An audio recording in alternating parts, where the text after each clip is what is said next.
Welcome back to the Self Centered Leo Shit Podcast. I'm your host, Wish Bang, and this is episode 20. Understand, these are just my thoughts and my views. This is just how I feel. It is okay to agree to disagree. Take it with a grain of salt. You do not have to hang on my every word. We all here for a good time, not a long time. So sit back and enjoy. Welcome back. I hope everyone is having a wonderful day. It's the top of the week, so you already know you gotta woosah to get your shit started because I'm already on date. What's this? This is only Monday, and I'm already woosahing because my week is already starting on some bullshit. So you ever have one of those days where you just know that you're not in the mood? You're not trying to be bothered with no bullshit, and you're not playing with nobody today. And a lot of the times when you feel that way, the signs were already there. But this time, something deep in your gut, in your spirit is saying, I am so done. That's me today. That's exactly where I am right now. I've been in my role for a while, over 8 years. It's comfortable, the money is decent, and I can do the work. But that's not my issue. Lately, my issue has been the environment.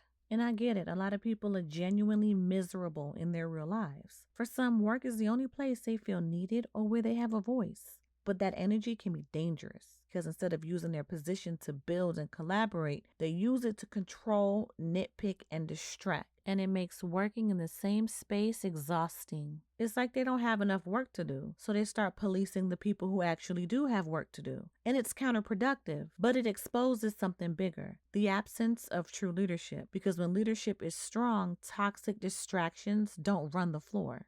Here's my thing. A workplace that lacks effective leadership will always have tension unless someone actively redirects it. And that someone should be in top management. It should not be staff on a power trip trying to run the department. And true leaders know there are effective ways to redirect the energy and boost morale amongst your staff, like refocusing conversations on solutions. When someone is stirring the pot or hyper focusing on small problems, bring the discussion back to how it can be solved, not who is to blame. For example, I hear your concern. What actions can we take to fix the issues today? That's usually my approach because I'm not the type to carry an angry spirit. I might get frustrated 1 minute and I'm laughing the next.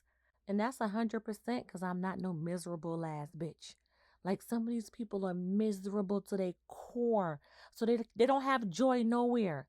So they don't want nobody else to have joy anywhere. And because I'm not like that, I can't walk around angry all day. I don't dwell on nonsense. So it's important to de escalate every situation in the workspace because it becomes a big distraction. Document and prioritize the workload. Publicly tracking projects, deadlines, and outcomes keeps attention on the work instead of personalities. I have a board where I write all my projects on the board and I try to update it as projects are complete or moving forward or if budgets change. But a lot of the people don't have things to do, and that be the problem in the workplace. The motherfuckers that's causing the problems be the motherfuckers with the least to do, and they idle and they bored. So they go around trying to nitpick with the people who actually have a full list of shit to handle. That really be the problem. People don't have enough work at work. Because trust me, if there was a list showing who is doing what and the progress each person is making, a lot of them will have zero. The needle will not move for them. And that's the sad part in the workplace is that if leadership was on their job, they would be following up with these people to find out, why don't you have anything to do, sweetheart? You watching the wrong time cards. You clocking the wrong people. Focus on your shit. I've noticed working amongst adults that one of the hardest things to do in a work environment is establish clear communication channels. Miscommunication is almost always one of the top 3 reasons why there's conflict in the workplace. And people are not good at checking emails. They don't answer their phones. They don't show up to meetings. It's like people are unmotivated to be their best selves. So they come to work with their negative attitudes and they try to dim the lights of those who are shining brightest. And I get it. In a lot of work environments, people are underpaid. People are not being compensated. Their bills are overloading them.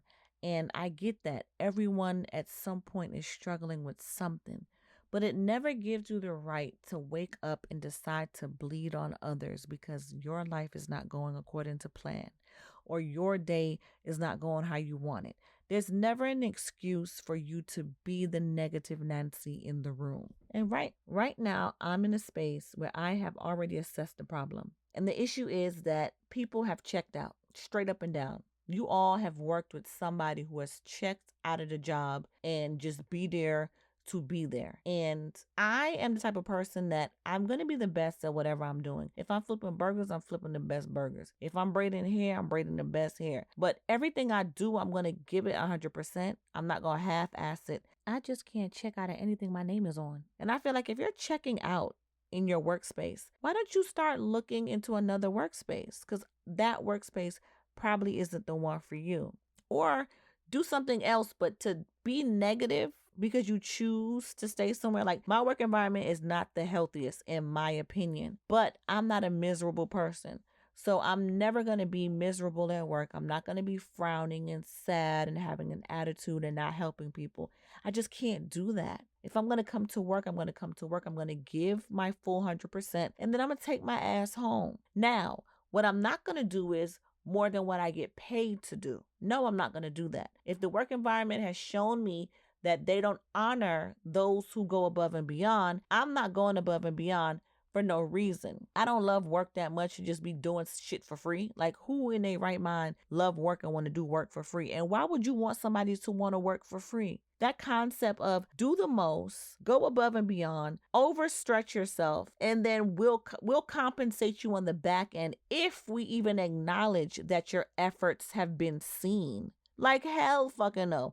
Like, give people the raise they deserve so that they could do the job the way it's supposed to be done. So, no, I don't believe in working for free at all in any capacity. That's my TED Talk for today. I was just in a mood because I was just saying to myself, it's time for me to do a lot of things that I know I need to get done. And when you run into those type of conflicts, it just pushes you to the edge and you just know it's time to bust a motherfucking move. Hey, we talk a lot about physical health, but let's be real. Mental fitness is just as important. Your mind is your operating system. If it's cluttered, unfocused, or weighed down by stress, it doesn't matter how many hours you grind. You're not performing at your best. Mental fitness is about training your mind to handle pressure, bounce back from setbacks, and stay clear on what really matters. This is why I'm a big believer in journaling, guided breathing, and setting boundaries, even at work. So if you've been running on fumes, take 5 minutes today to reset your headspace. That might mean stepping outside for fresh air, meditating with your favorite app, or simply saying no to that one thing you know you don't have the capacity for. Because your mental clarity isn't a luxury, it's a skill. And like any skill, it needs practice. Now, back to the show. And after I centered myself today, I had to remind myself why this podcast matters. Because I started it as a part of my healing journey. It was my way of tapping into my creative side and putting my work out there. You know, this podcast is my safe space. It's where I can vent, inform people on things that are happening, but most importantly, where I can talk my shit. And I swear my calling is in radio, broadcasting, and hosting. Because if I could talk, teach, entertain, and share what I know, I feel like I thrive. That's my pocket. My pocket is because I'm a big fact check junkie. I like to talk the truth and I like to be able to share the truth. So I like to share information because I know as myself is a good source because I'm going to make sure I have the facts before I bring it to somebody else. I'm never going to give you some shit that's not facts because I just don't believe in that. I believe in the facts. So if I'm going to tell you something, it's going to be 100% true because I'm going to do my research before I bring it to you. So when I hit record, know I'm planting seeds, stories, and creative freedom. But my goal is to keep building and to make my podcast an actual platform that people can consider a resource. As I expand, I will be bringing on guests soon to share their stories and insights. Also, I will be offering strategic communication coaching. So that's coming as well. So your girl is doing stuff. I'm doing it step by step. I don't want to rush myself. Because if I've learned anything, I learned that you're not going to grow from your comfort zone. You have to step outside of what your norm is or what you consider your norm to be to kind of spread your wings and fly. So my podcast started as my comfort zone, but now it's becoming my launching pad.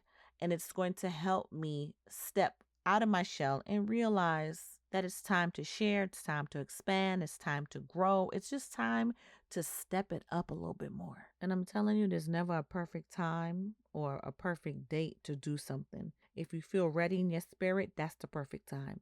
If you feel like you want to just try or take a leap of faith, do it. Don't hold yourself back and do not talk yourself out of it. Okay, let's take a little break and let's talk about Elmwood's summer love. One summer, one love. Everything changes. Bella's got big dreams, music, independence, and making it out of Elmwood on her own terms. But this summer, it's nothing like she planned. Love pulls her in, life tests her, and every choice feels like it could make her or break her. If you ever chased a dream, fallen hard, or faced a decision that changed everything, you'll feel this story in your soul. Elmwood Summer Love, Book 1 is out now. Elmwood Fall in Love, Book 2 will be dropping this fall. Whether you lived a Bronx summer or just dreamed of one, Elmwood Summer Love will take you there. The music, the heat, the passion, the life lessons that last a lifetime. Readers are calling it real emotional and impossible to put down. Get your copy today on Amazon and step into Bella's summer. Let's get back to it. Okay, so here's what's new in the world of entertainment.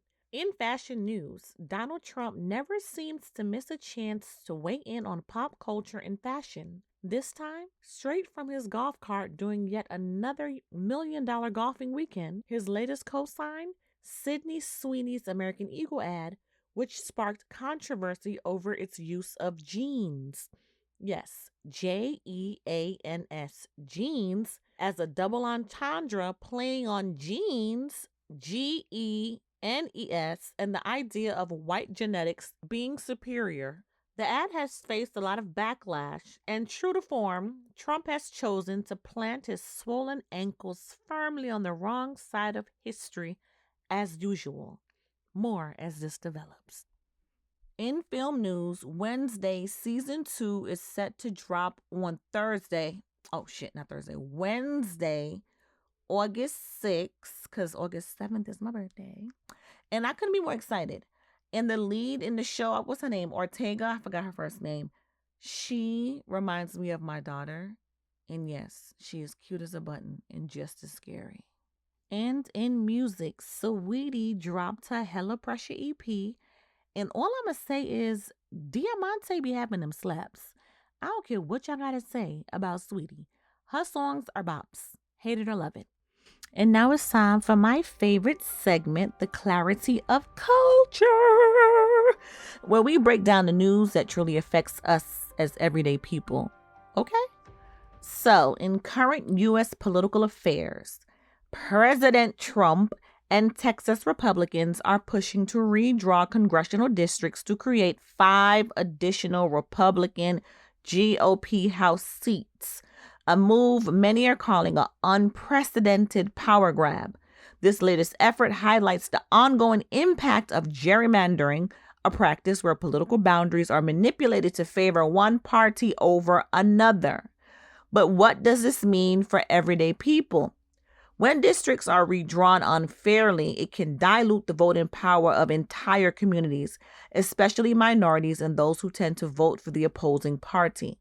This means that even if a majority of voters want change, their voices might be muted or ignored in Congress.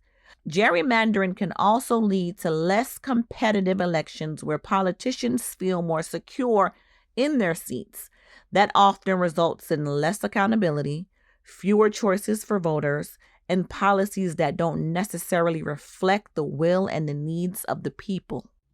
In short, it affects everything from the quality of your local schools and health care to job opportunities and community funding. It's not just a political gamemanship. It's about who gets to have the say in shaping the laws and resources that impact daily life.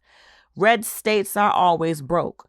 Red states are always poor. Red states have the worst schools. Republicans ain't never gave a rat's ass about their constituents from day one.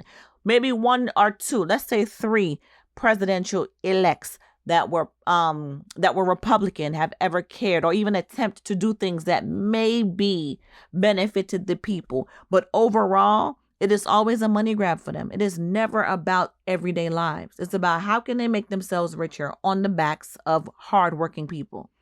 Right now, Texas lawmakers have left the state to halt the proceedings for the redistricting. And it's creating an uproar. Hot Wheels is talking about he has civil warrants out for their arrest. And if they come back to the state, they're going to all kind of fuckery. The people, them are wicked. Hold the line. Hold the line. As the fight over district lines heat up, it's crucial for voters to stay informed and engaged because the stakes are high for every American household. Do not let them slip anything past you. Pay very close attention. Make sure you are up on all the special elections. Make sure you are paying attention to or privy to any type of special council, any type of meetings they draw in. Make sure you're attending your board of commissioners meetings.